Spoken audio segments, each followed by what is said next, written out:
Hello, and welcome to our mini video essay about the USS Forrestal disaster. The USS Forrestal was a Forrestal-class supercarrier based at Yankee Station off the coast of North Vietnam, conducting combat operations. On the 29th of July, 1967, the following events occurred. Timeline of the disaster. On July 29th at 10:50, USS Forrestal was preparing for her second strike of the day on North Vietnam while moving through the South China Sea. At 10:53, the pilot of an F-4B Phantom transitioned from external to internal power, causing multiple electrical malfunctions, igniting one of the four 5-inch Mk-32 Zuni unguided rockets, launching it across the flight deck. Within 1 second of the misfire, the rocket hit an external fuel tank, killing multiple people in the explosion and knocking two 1,000-pound AN M65A1 bombs into the flame. After only 10 seconds, the fire had spread to more bombs on the deck of the aircraft carrier, which blew up, sending shrapnel in all directions, puncturing more fuel tanks, spreading the fire even more.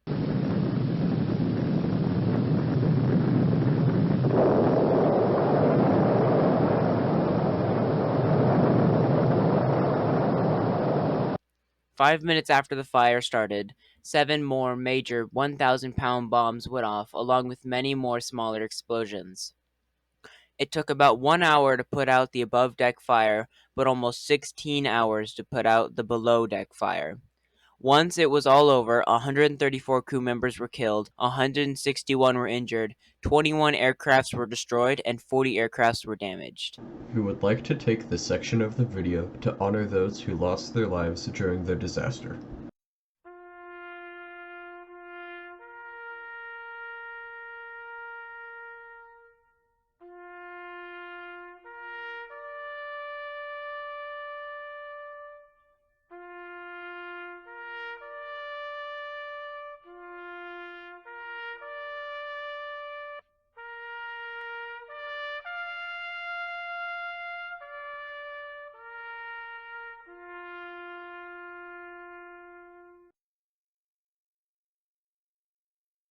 Planes were ready to take off among the crowded deck, ready for their 11 a.m. launch, but then an out-of-control electrical charge had started a 5-inch Zuni rocket on an F-4B Phantom II fighter.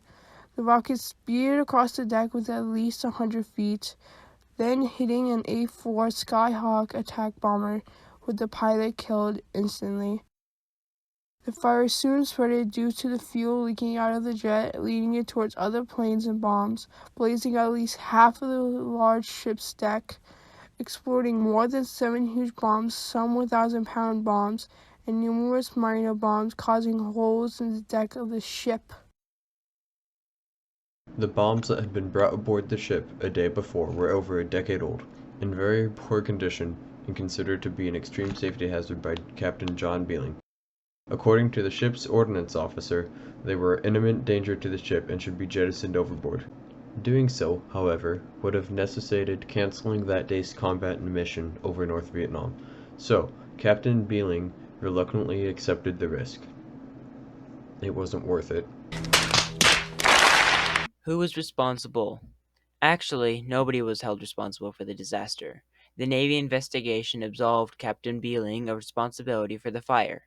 The initial Board of Investigation stated, "Poor and outdated doctrinal and technical documentation of ordnance and aircraft equipment and procedures, evident at all levels of command, was a contributing cause of the accidental rocket firing." Admiral Ephraim P. Holmes did not concur with some of the results of the final investigation report, specifically the part that cleared Captain Beeling. Holmes appended a letter of reprimand for Captain Beeling in the final report. After this, Beeling was reassigned to the command of Iceland Defense Force, from which he retired as a Rear Admiral. What changes did the Navy make?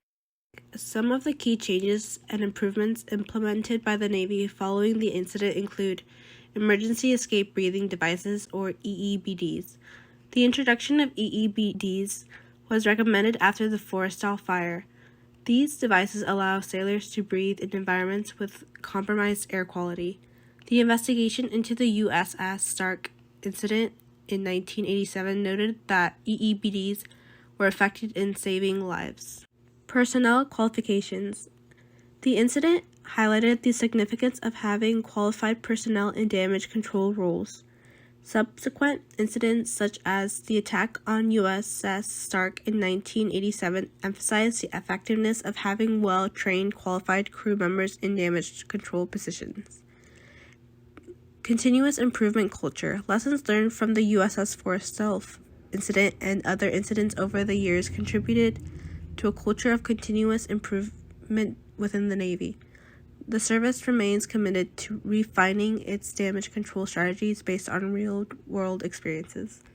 Standardized fixed fighting systems. The need for standardized fixed firefighting systems was recognized, ensuring a constant and effective approach to combating fires on naval vessels.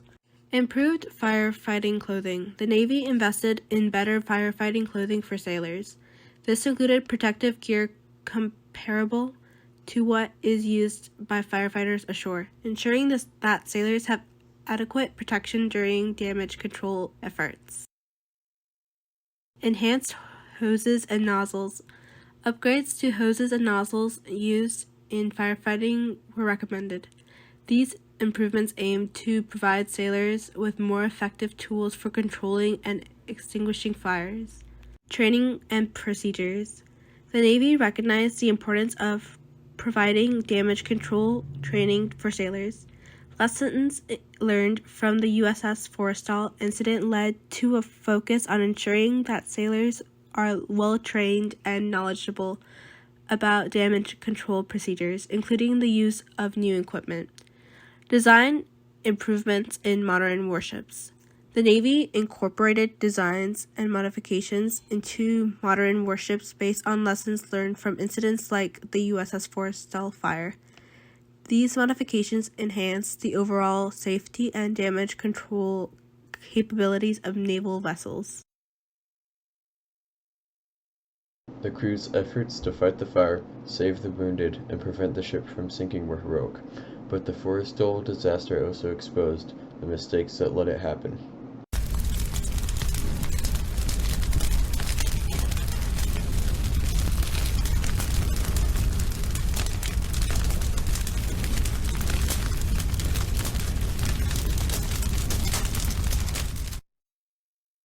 Using what it learned, the U.S. Navy has made many improvements.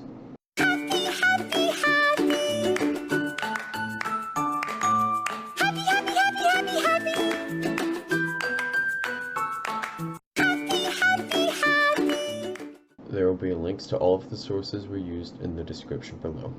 Thank you for watching.